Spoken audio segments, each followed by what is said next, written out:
The Gallowgate Shots podcast is sponsored by Tyre Spot, the North East's leading tyre supplier with branches across the region. Tyre Spot don't just do tyres, they cover everything from servicing to wheel alignment. They can handle every aspect of your car's maintenance. For more information, visit tyrespot.co.uk. Enjoy the episode.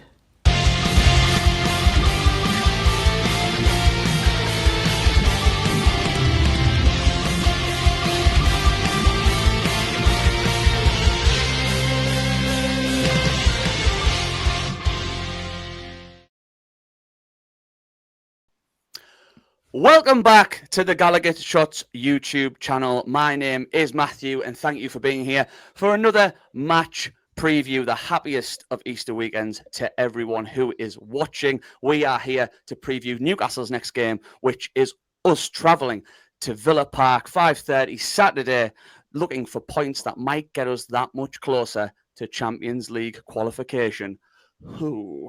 I am, of course, not Scott.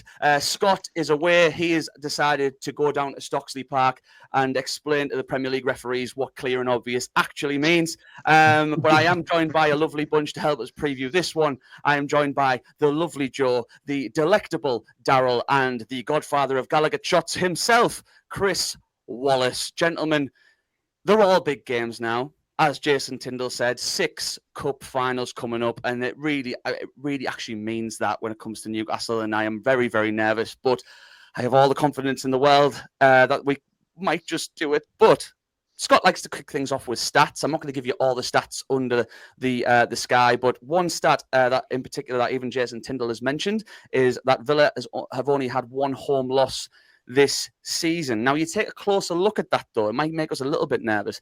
They're only 7th in the home form table. They've got 8 wins, 7 draws, and 1 loss. And Newcastle themselves have an 8-win column, and that's in the away form table. And that leaves us 3rd, the 3rd best away team in the league. Kris, I'm going to come to you first, mate. Off the back of the form that we've seen, last night's result against Palace, the Man United game, the Leicester game, the Brentford game, and this little old game at Wembley just before. Should that recent form, plus what I've just said, give us all the confidence in the world going into this game at Villa Park, or should we still be that little bit nervous? I think we can still be confident and nervous at the same time. But in fact, no, I'm saying nervous. I'm not nervous going into the game. I think as each week passes since we lifted the cup, mentioned straight there, since we lifted the cup, we kept on saying next week's going to be the toughest game. Then obviously we had against Man U and gone, that's a tough one. They'll have against Palace, and that's a tough one. Then you go into this Villa game, you go, well, that's the toughest test. Yeah, it just seems every single week that passes by, you're not necessarily doubting it, but you're thinking, right, this might be a bit more of a struggle.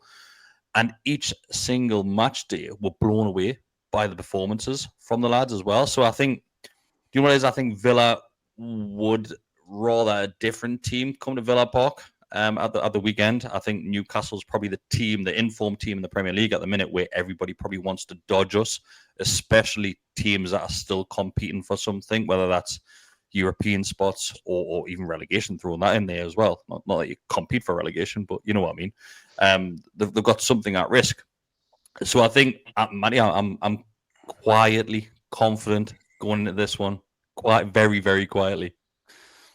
Hey, man, as long as you are, I'll feel great. I'll always feel great as long as you're confident. Obviously, they were coming off the back.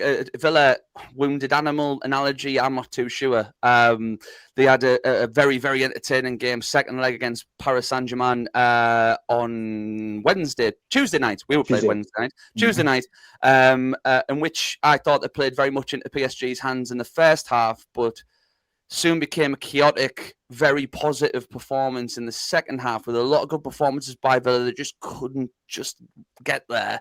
A lot of good saves by Donnarumma, and you know, it just wasn't their night. Joe, do we see that as a positive or a negative going into the likelihood of Newcastle getting a result on Saturday? Is Villa, you know, having to try to at least the 90th minute seen as a positive? Do you think that we might be able to exploit something here, or they are, like I said, wounded animal? Are they going to come out swinging? Well, I mean, you could use the argument that they're going to be tired, like you say, but then we also played midweek. I think the interesting thing to look at is that this game on Saturday is going to be, I think, their 6th game in about 2 weeks. So whilst we've both played midweek, they have had a lot of games. Now, one thing that Emery has done really well is his rotation of the squad. I think only Rodgers in that time has actually been the only outfield player that's actually started every game for them. They've managed to rotate really well. Rashford's had a lot of game time. I think there's only been one game in that period, 6-game period, 5-6-game period, where Ollie Watkins came in for a bit at the start. But they've rotated really well, and I think that's been one of the reasons why they've probably kept like their form up, because they've got quite a deep squad. But having said all that, looking at just the game, what I actually found was that the team that played against PSG just there on Tuesday, bar one player, was the exact team that lost 3-0 against us at St James's Park on Boxing Day. Was that one player Duran? It was indeed switched for Rashford. So, you know, that is 1 point Shuttleworth. Sorry. So I mean, it is cause for optimism, but they do have a bit of a deep squad, so you've got to think there's going to be a lot of rotation there. But you know, they are a bit of a wounded animal. It could be a bit of a confidence kicker for them. We are just in absolute flying form, as we know, just scoring goals left, right, and centre. So I think any other team, they'd probably be relishing coming to Villa Park, but like, we are so good right now that they've got to be looking at it being a little bit worried, especially on the back of like you say, having to give the absolute all to the 90th minute against PSG. Daryl, in terms of, you know, sort of not to talk about last night too much, we're obviously recording this on the Thursday before Easter weekend, and last night we had a brilliant result, 5-0 against Crystal Palace.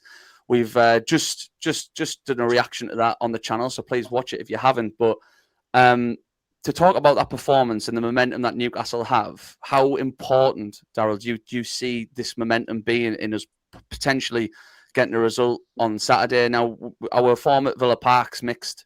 We've had some good results recently. We've had some thrashings just before. I remember Emery's first game as Villa, not first game as Villa manager, but first game as Villa manager against Newcastle at Villa Park, and they just had us on toast. And since then, we've beat them there, and it's just been a mixed bag. Do you share Kris's confidence, but also how important do you think this momentum's going to be going into this game? Yeah, I do share Kris's confidence in this, and you know what it is? This momentum has sort of snowballed since the cup final. The cup final, I mean, don't get me wrong, the win away at West Ham was crucial going into the cup final and gave us the platform to win the cup final, really. But since then, it's just absolutely blown out of proportions. And we're now going into games. I mean, we all agreed that going into the game yesterday, for example, that we thought Palace would be a very tricky game and a very tight game compared to the Man United game on Sunday. And then we get in the ground last night, or we're watching it on TV, and we get absolutely blown away because the lads get on that pitch and they just blew and brushed Palace aside like they weren't even there. And for me, that was the biggest shock of all, because I was thinking this is going to be a really tight game end to end, and it's going to be settled by a single goal. And then, like, at half time, we're 4-0 up. I mean, where does that come from? You just don't comprehend that that's even on the horizon. And it is such a momentum. I mean, you're seeing now, especially last night, you're seeing a group of lads playing with like oozing confidence when they play. And it's just spread it across the pitch and across the squad. And Harvey Barnes is the epitome of that, because he's come in, he's taken his opportunity with Gordon being out through injury and suspension, and he's taken the bull by the horns and he's running with it, and he's contributions, goals, assists. Murphy is absolutely bang on form. He's like prime Ronaldo at times out on that wing.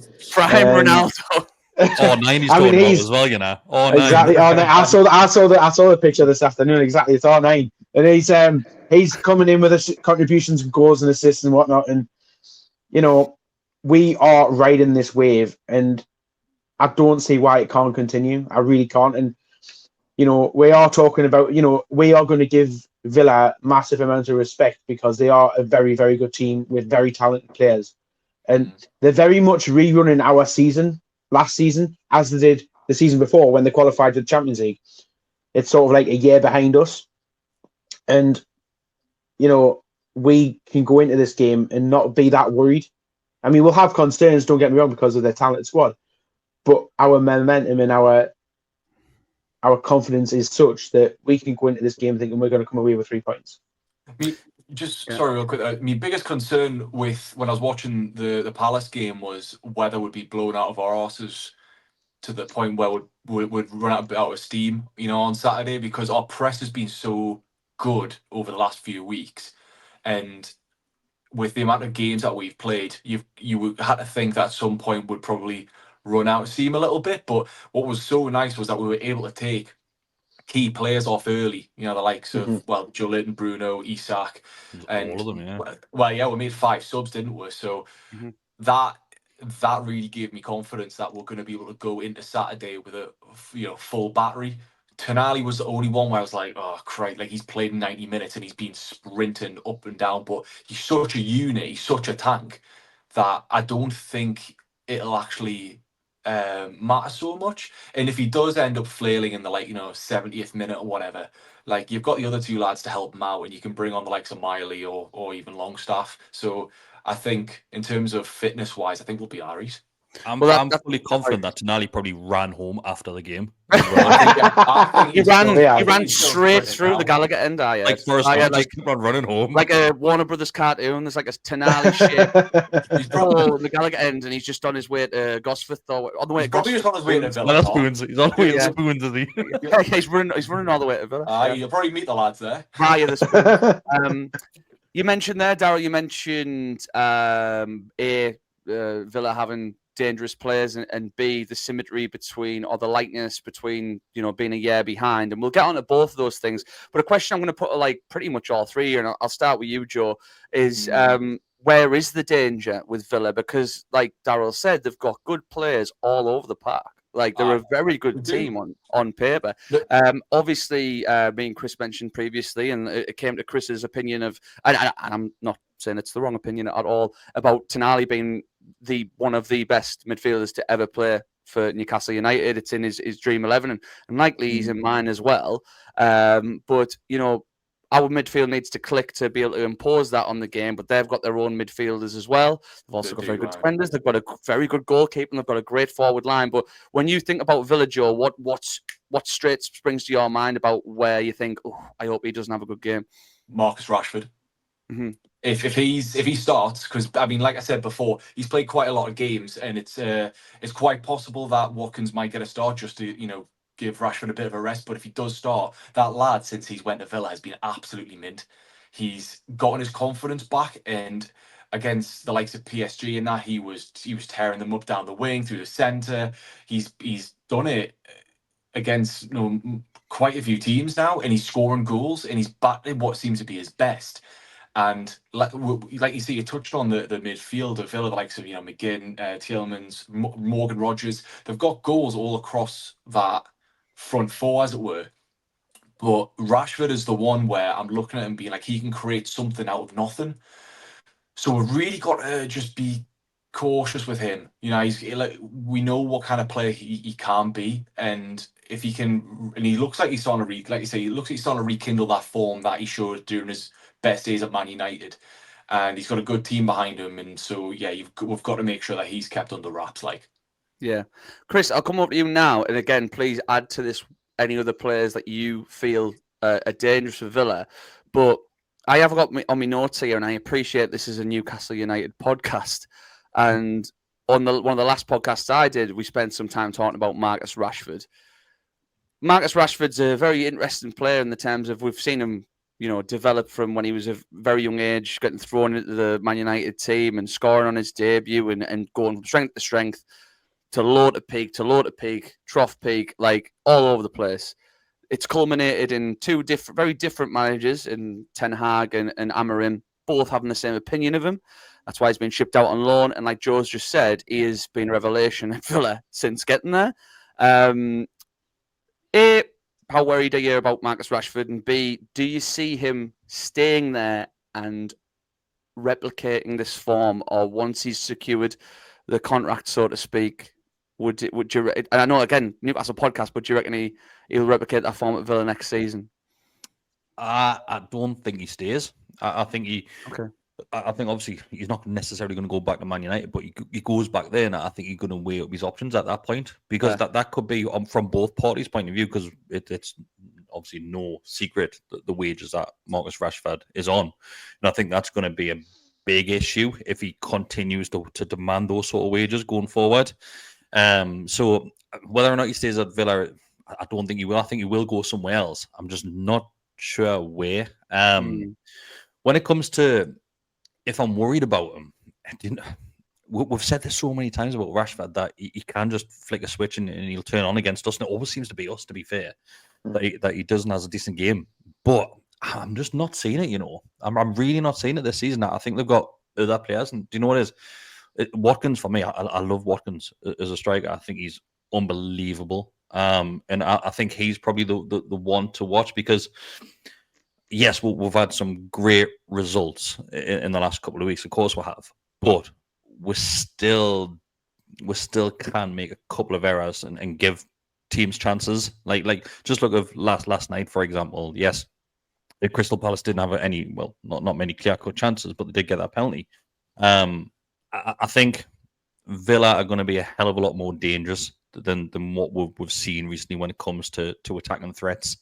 I think we've been comfortable in regard to our counter attacks the last couple of games, whereas I think Villa, we're talking about basketball games like all the time this season, and Villa v Newcastle is probably the one that Sky Sports big ups. It's a big clash between Newcastle and Villa, and it's probably going to end up in a 0-0 draw. But that concerns me. It's a counter attacking football from Villa, and they don't score many goals from likes of defenders. Get on the score sheet. It's mainly coming from like Joe said, that attack on three up top, and that's really what worries me, that the counter attack, because we all know we haven't got the fastest of defenses, far from it, probably one of the slowest in the league. But yeah, we'll have to be very clever. I think we'll have to be unbelievably grateful that Joe Linton has managed to go through that patch of games without picking up another booking to miss the next two, because he's going to be massive in this game Joe, as well. Because the player that you want to break up the play, just to slow it down completely, is probably Joe Linton. He's probably that player that normally does that, and he hasn't been able to do it the last, 8 games or something ridiculous like that. He's managed to go. But yeah, he's going to, for fine well, he's getting a yellow card.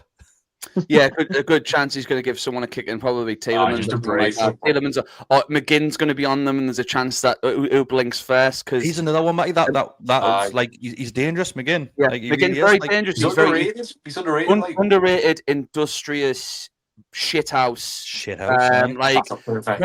was a foul he put on Kris. What's his name? The Georgian kid. I was going to say Kvaratskhelia. Yeah. Like and but there was a foul he put on him the other night, and it was just like you were never getting there, and he just went, I'm just going to kick you. And I think very similar. Look, I think Joe Linton, all in all, is a better player, much more physical stature. But John McGinn's the reason that he plays every game for Villa, and again, very dangerous, can just get a finish out of nowhere. And like I said, they've got these players all over the park. Their system just works. Like Kris has just said as well, and just to touch on that, basketball game, all that. It could go one way or the other, because Villa will allow us spacing behind as well, and we've exploited that in the past. It was the reason that we had such a good result when we were having a bit of an iffy patch when we went to Villa. One of the worst times to play Villa the other season, and we managed to win. What was it, 3-2, 3-1, and scored a few goals, and it was because they were so on the front foot we could exploit it. But again, I feel like in this game we will be very much the away side and let them have a lot of the ball. Daryl, again, I'm going to come back to you, mate. And you mentioned something earlier, another great point. It's probably the reason I called you the delectable Daryl, because you're so good at what you do. You mentioned about the symmetry between Newcastle and Villa, about the trajectories are very similar, maybe a year behind, because Villa are now a few points below us, but they're fighting in the similar positions that we were once we kicked on after coming out the Champions League. Now, Villa, their player, got to the quarterfinals. We, however, didn't. But are we living in a world where it's very possible that, I guess it's a prediction I'm asking for you, really. Are we living in a world where Villa and Newcastle could both qualify for the Champions League this season? I think it's very possible. And I will just backtrack slightly because there's a player that hasn't been mentioned yet that I would like to mention. Oh, please do. He's been on fire since he joined the club, and it's Asensio.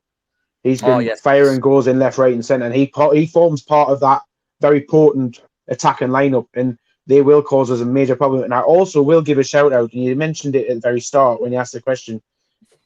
You have to give something to the goalkeeper. You have to give something to Martinez because he is a World Cup winning goalkeeper, and I think the key to him, and I'm saying this to everybody who'll be in the away end on Saturday tea time, getting his head, and just Daryl. That's it. Just honestly, just get in his head and make him, just put him under pressure from the away end, because I think if he can get in his head, he starts to flap. And I think we've seen that. And just to go back to what you were saying, Matty, yes, there is a very uncanny similarity.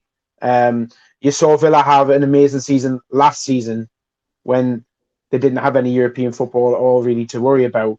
And they fought through the league and they rightly qualified. And I think now that we've got this extra position to qualify through the league, I think it's more than possible. I think the key to whoever goes into this Champions League this season is us, because we play teams around us. We've done Forest. That was quite recent. We've got Arsenal to come. We've got Villa this week. This is the game that we're doing. There's Arsenal coming up. Chelsea are coming up. So, we are in prime position for this. And if it's entirely in our own hands for our destiny, but we could really help other teams around us by beating them as well. And I think Villa will be looking at thinking, we'll get this game out of the way and then we can focus on making our charge, because it is going to be such a close, tight game on Saturday tea time. And I think it's probably going to help decide it.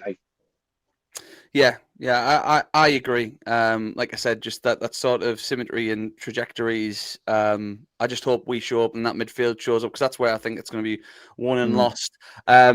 Before we get on to sort of speaking about the match itself, predictions, lineups, all that good stuff, there's a certain gentleman who has been stood on the touchline on his lonesome over the last two games, and that's Mr. Jason Tindall. And at this time of recording, again, we all send our well wishes. Get my teeth back in. Well wishes to Eddie Howe. We don't have to speak about how much we love him. It has been podcasts upon podcasts about that. What a guy, and hopefully we'll be back very soon.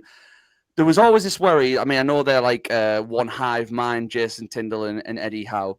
But there was this sort of worry that maybe it just won't click as much.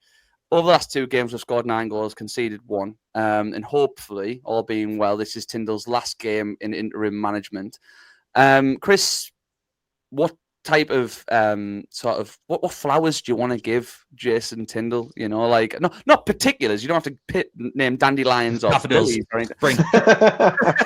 but like, what credit does he deserve? Because it's still, Ed, you think Newcastle these days, you think Eddie Howe. Jason Tindall's the sort of parody. He's the mad dog. He's the meme lord. He's everything, because everyone likes the shit out on the sideline. But the fact that he's came across very well, in my opinion, in interviews, pre and post match, handled himself well, not went too mental at the time of recording, touch wood. Might have 2-footed Emery by the time someone's watched this. But what credit? What would you want to speak to Jason Tindall? It's been a lot quieter on the sidelines, hasn't it? The last couple of games, there's been no kickoffs on the sideline, so for fine well we'll warn you anyway who that was coming from previously. The one thing that stands out in my mind, about what we've seen since Tindall's been on the sidelines, and yes, it's only been 2 games. If we go back to the game where Harvey Barnes gets his brace, he leaves him on the field. Whereas we've seen it before with Eddie when the likes of Isak's chasing down a hat-trick, he's straight off the field. You're thinking, give him a chance to grab 3 here. And I like that from Tindall, because he had the options to take Barnes off the field and just let it end on his brace. But he gave him his chances. He let him continue the game. But like you said, Matty, I think he comes across really well in the interviews. And I think previously, probably ourselves have been a bit to blame of this as well. But the outside in footballer world is probably looked at Tindall as a bit of a joke and a bit of a character. Whereas now, yes, he hasn't had to do a huge amount of work because obviously that's all addressed throughout the season. So the lads will know exactly what they're doing when it comes to the likes of training and things like that. And the team kind of picks itself at the minute. You don't change a winning team, so he hasn't had to do much there. But just going back to the Palace game, he's brave. I'm saying brave enough. But he didn't really have much choice to make the changes that he did because we're absolutely flying against Crystal Palace, being 4-0 and then obviously the 5 later in the second half. But yeah, I think he's done really well because the wheels could have easily fallen off and there would have been a bit of an excuse there. But yeah, he's done fantastic. Yeah, I would very much agree. And long live the Mad Dog. We did say on the match reaction to last night that is there any chance he's that mental that he poisoned Eddie Howe? Is there a chance that he's some sort of usurper? He's just that aggressive. He's trying to take it over. Obviously, I jest. But before we get on to our predictions and things about lineups and how we're going to play, Daryl, I want to kick it over to you, my brother. I want to talk to you and I want to say, give me some of that delicious, like I said, delectable referee statistician loveliness. Just tell me what's going on with this referee who hopefully knows what clear and obvious means. Very much so. So referee for the game on Saturday is going to be Jared Gillett, who formerly of Australia and now residing over here on these great shores. He's still Australian. Yeah, but formerly of Australia, we signed him. So it's going to be his third. Oh, hey, it'll be his third game of the season. And that's after the games against Man City, which was a draw, and the game against Nottingham Forest, the 4-3, both of which were at St James's Park. We've actually seen him more on VAR this season than we have in the middle. We presume that he's been out with an injury for a specified amount of time earlier in the season. But those VAR games were the 2-1 loss at Chelsea, the 1-0 win at home to Arsenal, the 1-1 draw against Wednesday's opponents down at Crystal Palace, the 4-2 loss away to Brentford, and also the 4-0 win at home to Leicester. Interesting stat that I found out doing the research for this one is that he's refereed both us and Villa twice this season.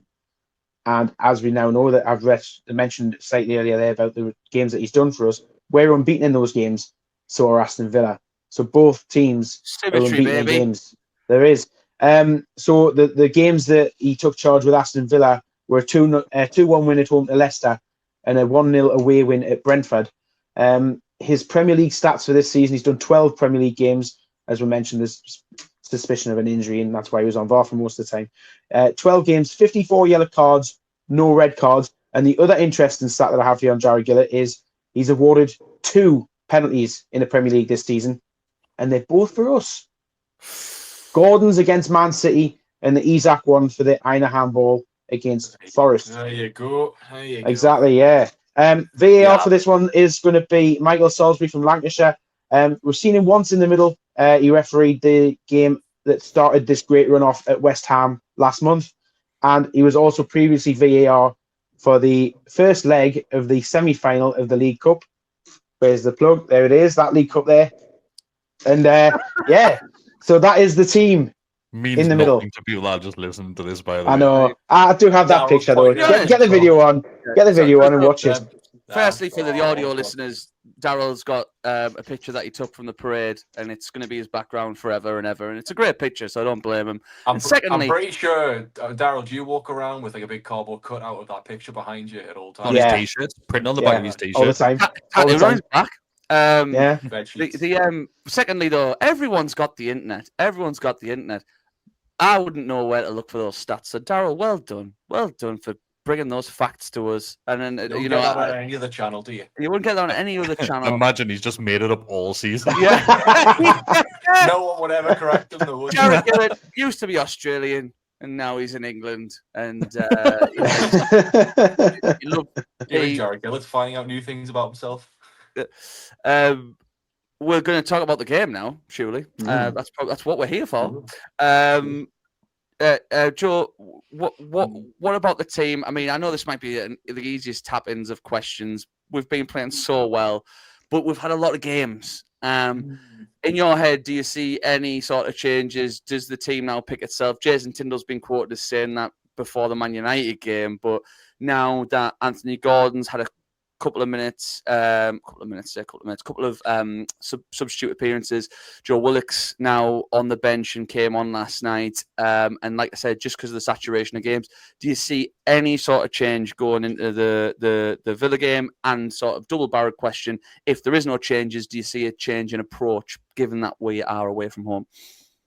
Good questions. First one, I don't think so. I don't think we're going to make any changes to the starting 11. Couple of reasons. One, every single player's played out their skin to the point where I think if you dropped any single one of them, it would be an absolute insult, and that includes Harvey Barnes. The man is absolutely bang on form. He's scoring goals left, right, and centre. He's such a direct threat. In Gordon's fantastic, but he's still taking his time to get back up to speed. He's never, like Gordon in the past, he's always taken a few games just to get back up to his best. And with the run that we're on and the way that we're playing, and to be honest with you, the way that Barnes is linking up with Tino on that left-hand side, it's such a great partnership that they're showing. I think it would be a massive mistake to break that up now for the sake of putting your star player in on the left-hand side in Gordon. So I think the starting 11 stays the same. Again, going back to what I said earlier, we managed to take off half our outfield players early to rest them. So in terms of fitness, unless one of them's pulled up with an injury like Tonali that we don't know about because he played so much, I think that stays the same. In terms of the approach, it's a good question because we've spoken about how threatening Villa are for a start, but also how much space they can leave in behind. PSG, I'm pretty sure, scored 2 goals on the back of how much space they left in behind. And we have spoken about for the last 3 seasons, how good we are on the counter. So actually, Villa having more of the ball in this instance might not be the worst thing. It might afford us the chance to bomb ahead, get the likes of our get the full backs up, get Murphy on his massive runs that he loves to make. That in behind. Hopefully it gives Isak a bit more space as well. I'm looking at the way that they've rotated the centre-backs, and I wouldn't be surprised if the likes of Tyrone Mings starts. He's tended to start more of the league games, whereas who is it that was playing against PSG? It was Torres and Konsa. So so Konsa missed that chance, didn't he?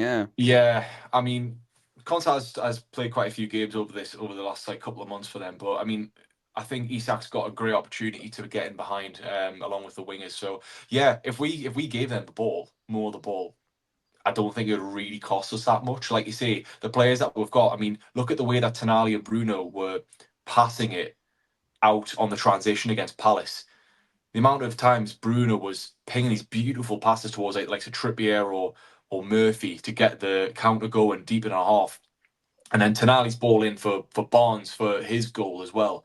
Like, we have that ability and that quality now to make those attacks happen really directly, and so I think that is probably where we'll see most of the look, guys. So them having most of the ball, fine. Like, our centre backs, they're not the fastest, but if they're playing deep, then it's fine because they're mid.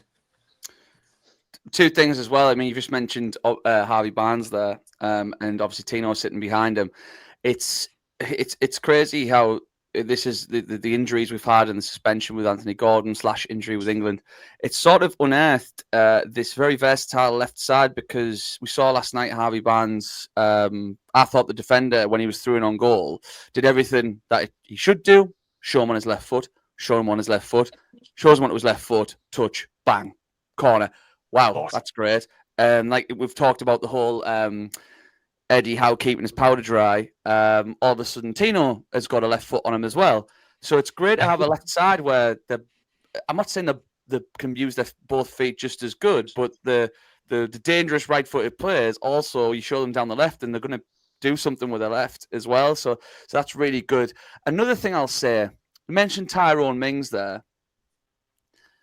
I saw him in Central Park in New York, right? And he won't watch this podcast. No Villa fans are probably going to watch this podcast, but I feel like I need to apologise to Tyrone Mings, right? Because I always remember he's only recently in the last few months came back from injury, yeah. And it was not last few months, but there was the first game of last season when we won 5-1. Yeah, and I remember he went shoulder to shoulder with, it might have been Botman, I can't remember, and he goes down. Did he pop his shoulder? Is that what it was? No, yeah. it was his knee exploded. His knee, was it? It was his knee. Yeah. It came from like just going like shoulder to shoulder with someone, and he went down, and I'm like, he went down, he's in, like, the game stops, and I'm in the leaders end going, the only thing that's bruised is your ego because you've been put on the weights, like F you, like, and all this, and then like this gas and air comes on, and I'm like, oh shit, like this is pretty bad. This is pretty bad. And he was out for ages. And then, like I said, I was out this year. I was in Central Park, just walking with my wife at the time on our honeymoon, amazing time. And who would walk past me but Tyrone Mings? And I just didn't take. I should have stopped him and said sorry. I know he would have been. I know he would have been like, he went, "It's you." Yeah, he was like, "I'll punch your head in." But you know, I just that's a little Tyrone Mings story for you. I'm sure he wouldn't have cared at all, and probably would have told me to do one. But yeah, man, I've always had a soft spot for Tyrone Mings. If he scores on Saturday, I won't be happy. But like, yeah, little Tyrone Mings trivia for you. Not trivia, boring story, but whatever is what it is. I'm just sticking with Tyrone Mings, or Isaac could put him in a knot if he wanted to. That's what I'm thinking. Like, he's a good defender, but you know, he's a big lanky, isn't he? He's a bit gangly. Like, and Isak's like that, but in the best possible way. So I think honestly, you could put him in a double knot, to be fair. Send him into next week, Well, we're getting on, guys. So let's an apology if you hear me cracking a can in the background, but bank holiday weekend, mate. Crack up. It is. You know, what's the Jesus, you know, it's Jesus' weekend, and he wants me to drink Foster's, so we're gonna crack on with that. Predictions, baby. I'm gonna come to you first, Kris. You know, you don't have to just give me a scoreline. You have to give me a scoreline, but let me know how you think this game is going to play out before pleasuring us with your scoreline prediction.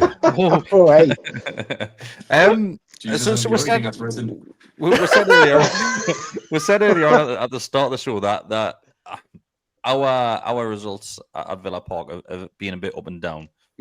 Looking back, they haven't been great, to be fair. Obviously, we got a decent result last season, and I've been looking. I might be completely wrong here, but the last time in Premier League before that was 2013, maybe, that we got a win there, which is a long, long time ago. I might be completely wrong, but I'm looking at the stats there now. Nothing's jumping out at me apart from that game back in 2013, which is a worry. Also, Villa on a decent streak, unbeaten streak at home in the Premier League as well. So you've got to put that into account. So I think I've said this for the Crystal Palace game as well. I think it'll be very tight. I think there will be a lot of chances. I think if Isak's got his shooting boots on this week, because he had so many chances against Palace. Yes, he did get his goal in the end. But there was a couple of clear-cut chances before that for him to get on the score sheet. Good save, though. A couple of good saves. There were good saves. There were. But he could have easily had a hat-trick against Palace. I think it will be very tight up until late on in the second half. Then I think it'll just be end-to-end. And I think we will come out 3-2 victors. Oh, goodness me. What an entertaining afternoon for the neutral that'll be. Not for me, though. Daryl, to you, sir, if you can let us know what your predictions are. Well, funny that Kris goes with 3-2 because that's what I said it would be for Palace, and look what happened. I agree that I think it'll be quite a tight game. I feel like it could be quite a tense one as well. I think there will be chances. I think you mentioned at the start, Matt, I think it's going to be a game that's won in midfield, and it's going to be whichever midfield can come out on top will be able to supply its forward line and whatnot, and they'll come out with all the spoils. I think we have enough in us to edge this one 2-1, and I fancy Isak and Barnes again. Why not? Why not, indeed? Joe, are you going for a 3 on the bounce win prediction? We're battering these, man. Oh. He's taken that stat I told him off air before we started to heart, hasn't he? Oh, please! Can we please inform the listeners of the stat that Daryl? Yeah, go on, guys. Before I give my prediction. So in the Premier League, and this extends back to the game at Anfield before the cup final, and so the last 6 Premier League games, we have scored 0 goals, then 1 at West Ham, 2 against Brentford, 3 against Leicester, 4 against Man United, and then obviously 5 against Crystal Palace on Wednesday night. By proxy, what that means is we are winning 6-4. And you take it right now, Joe. And we have scored 6 against Villa in our lifetime. We have. John Caruso penalty still hasn't came down. Yeah, on a slightly more serious prediction, I'll say 3-1. Oh my god! But I'm also going to have 6-4 as my little wild card in the bank there. So £1 on that. See if you can get £1 on that. But I'll say 3-1. And this is and no disrespect to Villa, because I do think they are a class side and there will be a really hard test. But we are flying, man. And I just think we're going to keep going. We're just going to keep going. So I'll say Isak 2 and Gordon off the bench, and I'll have Watkins for them. You're not going to like me, right? Do you want the 6-4 goal scorers? I'll say. No, all right. Barnes gets 2, and then Tindall comes off the bench. Tindall comes off the bench. Tindall hat-trick. I'm again. Matty thinks we're not winning. It's not a gimmick. I'm not being a gimmick guy. It's not like, oh, I'm the negative guy. It's really I think it's going to be 2-2. I think it's going to be. I genuinely think, and I'll sit on the fence as well, proper creosote bottom, and just say I think one team's going to take the lead, another team's going to take the lead, and it's going to be like holding on, and then like a goal at the end. I just think both teams are having really good seasons. I think both teams have fantastic players. I think both teams have it in them to put on a really entertaining game.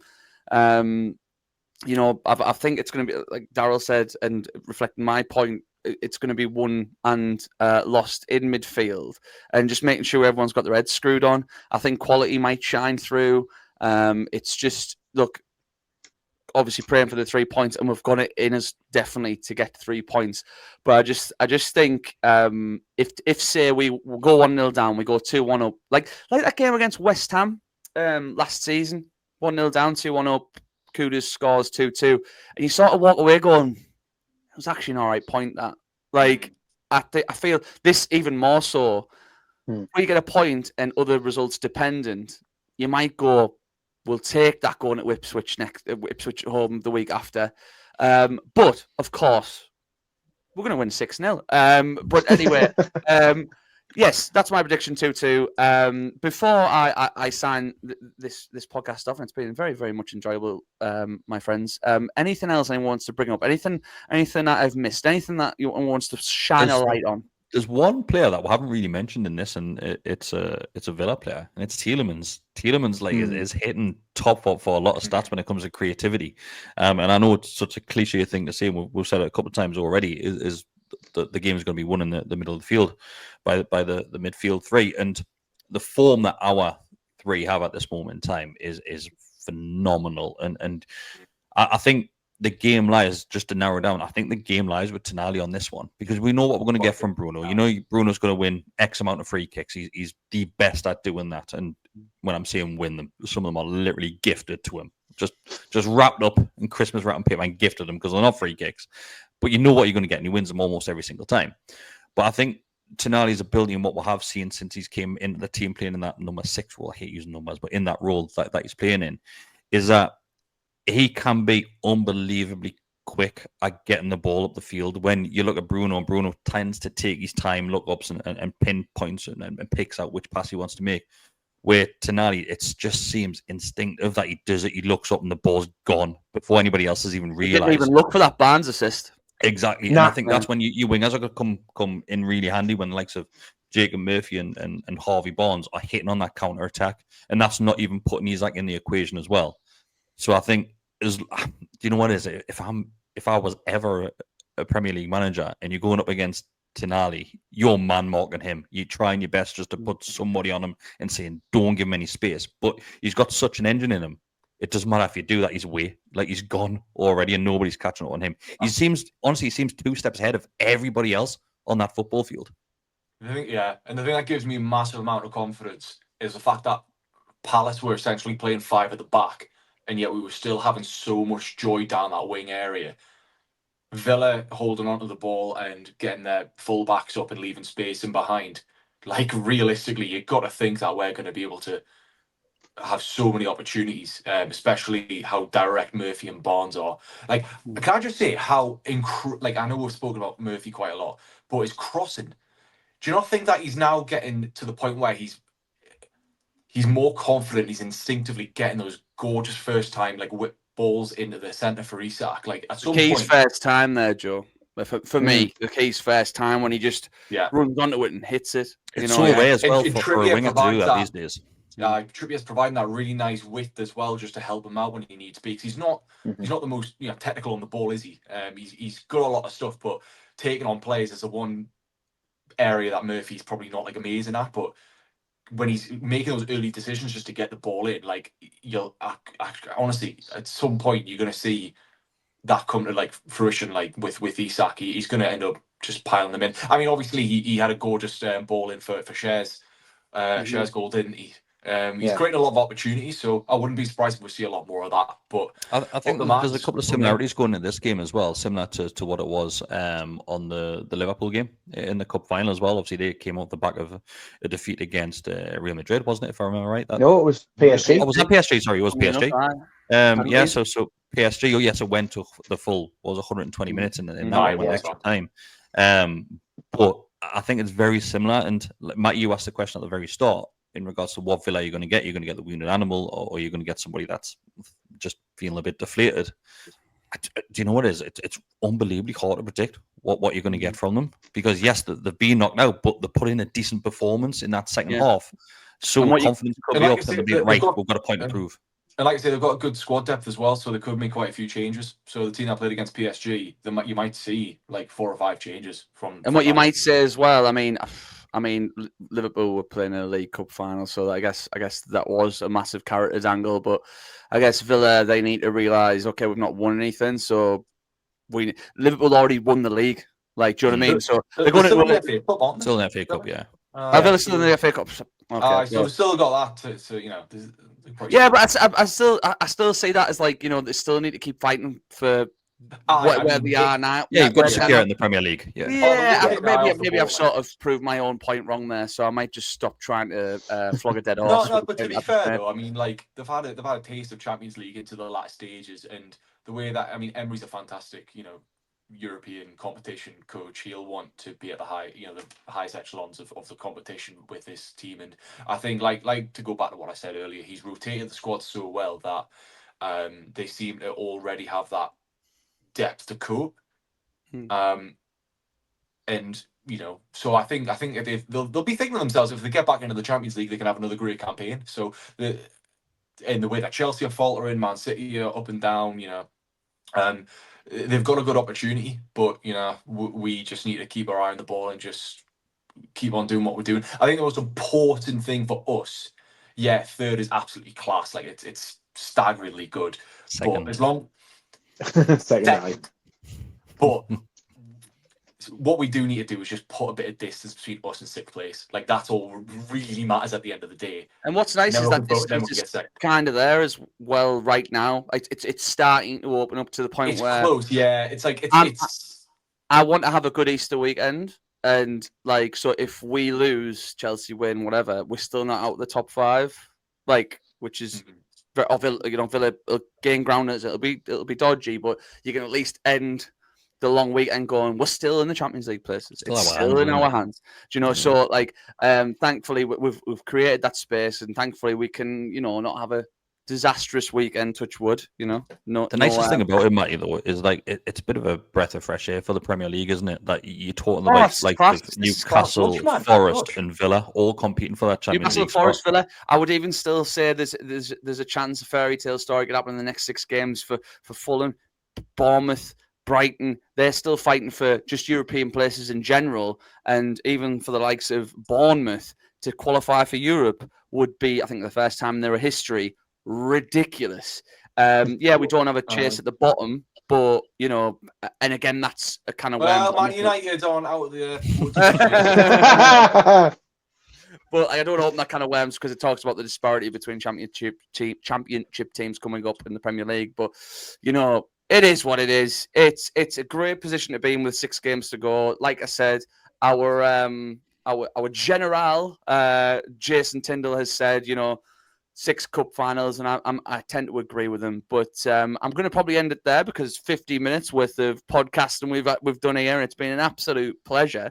Fingers crossed we get the result that we want this weekend because it would be massive. But we're still in the hunt regardless, and it's still in our hands regardless. But like I said earlier in the podcast, we did a match reaction earlier in the day. Get that watched if you haven't, to reflect on a beautifully done 5-0 result against Palace last night. And if you haven't already, please like videos, please subscribe. It costs you absolutely nothing to subscribe. Just do it. Comment. Please don't comment about my accent, though. That upsets me. It hurts my feelings. Leave me alone, man. Yeah, leave me alone, man. I still love it. Look at all this Newcastle stuff. It's in my blood, brother. But also, if you want to get a little... is. My dad is my blood, Kris. Jesus. Come on, man. Trying to win them over. But if you haven't, if you want to still give a little bit more, $2.99 membership, amazing. You get so much more content that Kris and the team and everyone are striving to give you more and more for your money on that side of things. But yes, like, share, subscribe, comment, have fun. If you're traveling down to Villa Park, please safe travels. Fingers crossed. Getting Martinez's head. Don't forget. What? Getting Martinez's head. Yeah. Walk drive from Daryl. Don't forget. Daryl's call to arms, getting Martinez's head. But yeah, fingers crossed we get a result, and we will see you very, very soon.